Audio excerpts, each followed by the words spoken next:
So I'm normally pretty upbeat and happy, but I thought I'd talk about a couple of things that I hate, because I've got a couple of things that really piss me off. I mean, let's face it, we've all got a few things that piss us off, and if I didn't have, I wouldn't be stood here doing this, because this is a damn sight cheaper than therapy. But one thing that really gets on my tits is the pluralisation of the word text. So, Fran, as I know your name, because I booked your seat in, I'm going to pick on you here.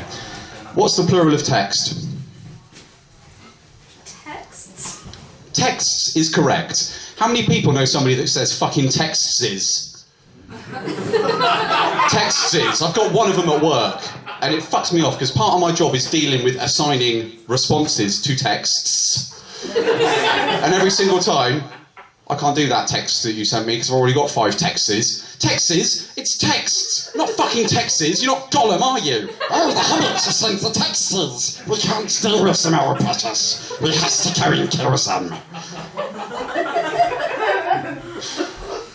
So my dog doesn't like Gollum, which I found out one day. She hadn't sent me a text. I'd gone home and she hadn't eaten her food, so I walked in there and went, "You hasn't eaten your food, what's the matter?" And immediately it was tail between its legs, head down on the floor like that, just backing away. So I thought, oh, I feel quite bad here, I should do something to try and make this up to her. So I went, "It's okay, it's okay. Come here now, it's fine, baby, it's fine." She came over and I stroked her. And I went, "Now go and eat your dinner." And that was the last I saw of her that day. Okay, so we're ready to get the second half underway. I was talking to my uncle about the guy who doesn't understand that it's not texts earlier. And this guy, he annoys the hell out of me on a regular basis. And when he talks to you, he doesn't talk at a normal speed, and he doesn't finish the conversation when he should do. Much like the lady in the green top there that I'm going to pick on.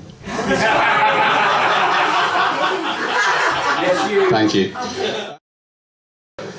Another thing that annoys me, you guys seen on Facebook where it says, tag a mate in this post, and if they don't respond in the next 10 minutes, then they owe you a £5 or a McDonald's. You seen those ones?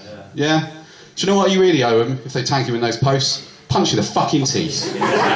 Congratulations, I'll deliver that any time of the day or night to anyone that puts me in any of that bullshit. Well, I feel like I've let out a bit of aggression and a bit of rage now. So, we're going to move on now to somebody else that I have actually physically confirmed is in the building, but I haven't seen perform today. And you know, funnily enough, that isn't the first time I've done that, where I've gone to introduce someone and there's just been silence from the back of the room. It was on a night when I'd already lost 5 of the acts, and I was doing about 25 minutes material myself that I had not prepared for in any way. I'm going to pick on Fran's friend, whose name I don't know. Rosie. Rosie. Hey. Rosie, another question for you, much as I posed the same way. Is it text, or texts, or texties? What is the female equivalent of a dick pic? A Bob's and Vagine pic. Bob's and Vagine. You know, I'm looking for something alliterative that rhymes, so I personally think the female equivalent of a dick pic is a flap snap. And once you've taken it, you post it on Instagram. Jack was talking as well about, you know, three things and introducing yourself to people. So I think 3 things that it's important for everyone in the room to know about me is I love Transformers, I'm a massive fan of old school hip hop, and I am scrupulously honest. I like big bots and I cannot lie.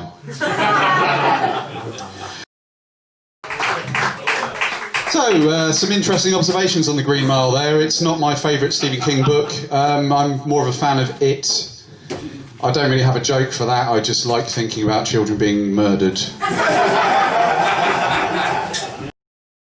One of the things that I think is quite hard for me as a single father is trying to give my daughter some guidance on what she should do with her life.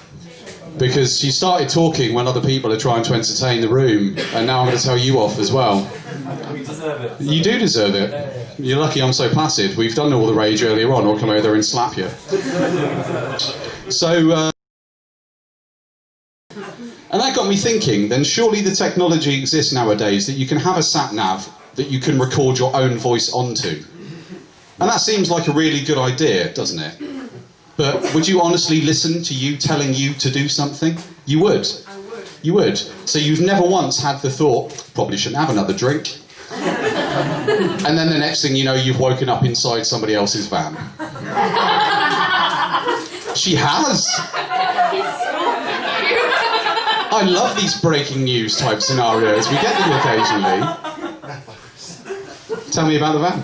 It was very well put together, very well designed van. Before we do, one thing you may not know is that today is International Punk for a Day. I completely misheard that earlier, so I'm incredibly tired and my balls are empty. Thank you very much, ladies and gentlemen. Good night.